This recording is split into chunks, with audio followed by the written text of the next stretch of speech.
To our series in breaking down sun salutations pose by pose.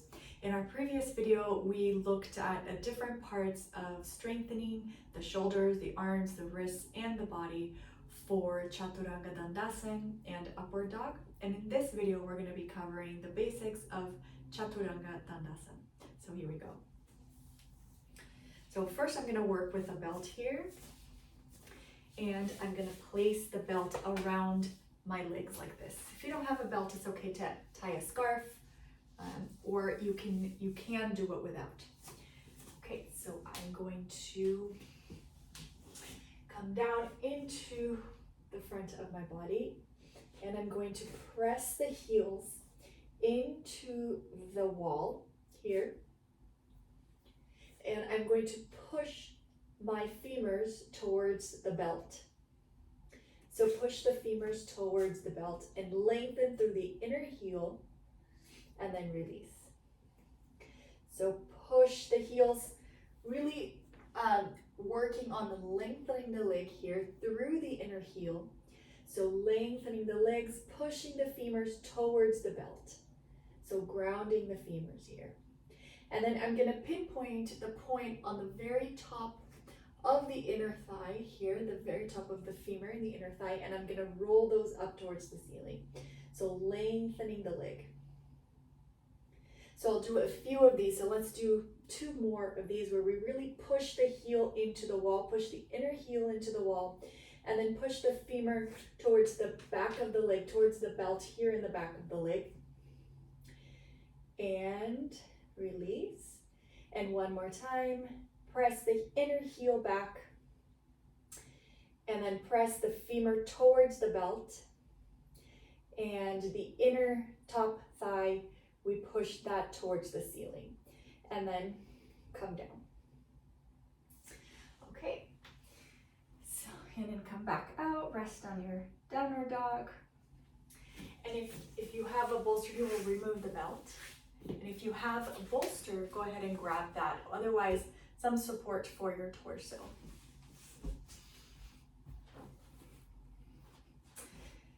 So, getting all of the different actions ready for Chaturanga Dandasana. Okay, we're going to grab the belt here in this case, and we're going to make it pretty tight around the arms like this. Okay, so here we are. We have the belt around the arms, and I make it pretty tight. Just making sure that the buckle is not around any of the soft part of the arm here. I come down onto my bolster. Again, press the feet, press the inner heel especially into the wall. And then here, I make sure that I press the index finger mound into the ground, and then activate my biceps by pushing the hands back and really broaden the shoulder blades. And when I do that, I bring the ribs back up towards that space created in the shoulder blade. So using the belt, drawing the shoulder blades away from each other, and then lengthening the legs, lengthening the chest. And we'll do this a couple more times. So one more time. So this time, lengthen the legs, push the inner heel back towards the wall. Then make the torso very long and lengthen the torso away from the pelvis. Make sure that you can tuck the pelvis a little bit here so you're not creating an arch in the lower back. Squeeze both sides of the glutes together and lengthen the leg through the inner heel. And then create space in the shoulders. And then release. And make sure you're breathing and releasing the eye, the ear, and the throat as you do this. Okay, so then one more time. Create space in the shoulders. Press through the index finger mound, press through the inner heel, lengthen the legs, pretend that you still have the belt in the back of your thighs, push the femurs up towards the back of the thigh. All right, So do a few of these strengthening and learning exercises where you really do think about releasing the eye, the ears, the throat to make sure that we're not building any extra tension there. So after a while, the body learns this intelligence and you can apply it to your poses. The next thing that we'll do is we'll use the chair or a height. So if you don't have a chair like this, it's okay to use a counter. If you have a countertop, go ahead and use a countertop just to start strengthening the arms and getting the actions in the legs here. So if I am on a chair or a height here, I'm going to make sure that my hands have my fingers facing out. And I'm going to start out on my plank pose and then come back into downward dog. And lengthening the legs here, lengthening the chest, making sure that I'm not dipping in or staying bent. And into downward dog. So I'll do a few of these. So about maybe 5 more. So inhale, exhale, come down. Inhale, exhale. Here, make sure that the armpit is the skin of the armpit is rolling, lifting the chest, rolling up towards the shoulder and down the back.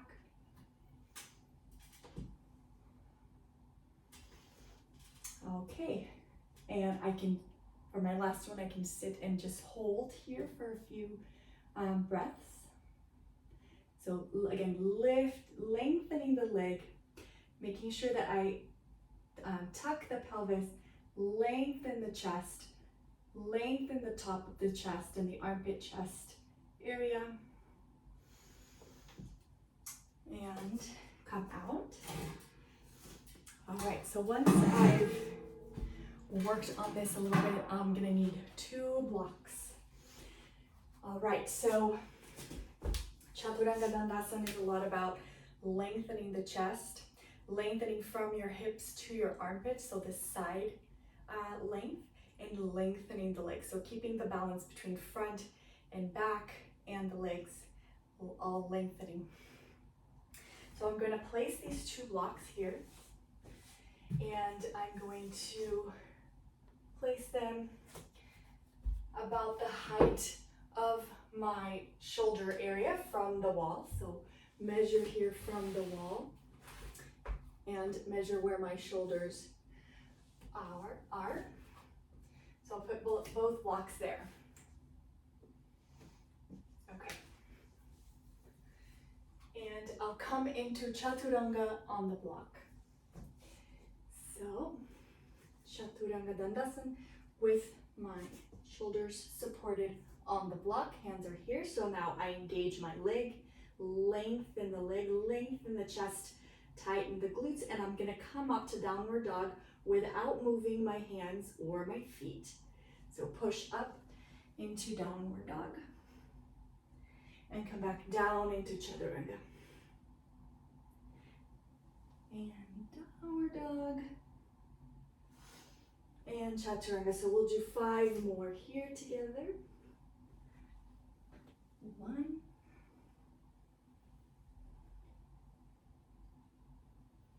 lengthen, 2,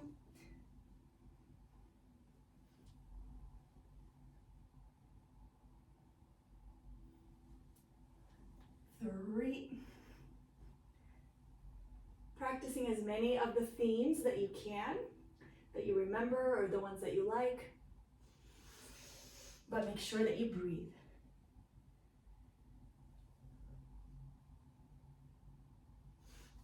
4.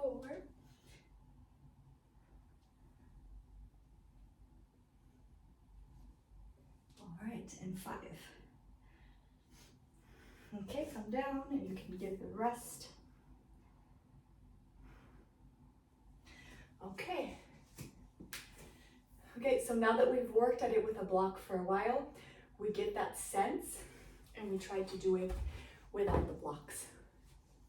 So come into Chaturanga pose, remembering what we learned in the arms class, where we keep the palms wide, wrists narrow, keep the inner elbow away from the armpit here, and long legs. So come here, come down onto Chaturanga, and here, from here, go up into downward dog, and back into Chaturanga. And push up to downward dog, back to Chaturanga, up to downward dog, down to Chaturanga.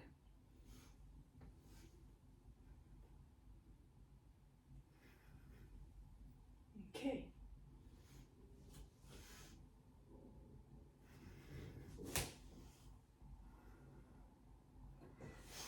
Okay. So I hope this Chaturanga practice gives you a little bit of insight on different ways that you can build your strength to flow into this pose safely and happily. And I hope you like it, and I will see you on the next video.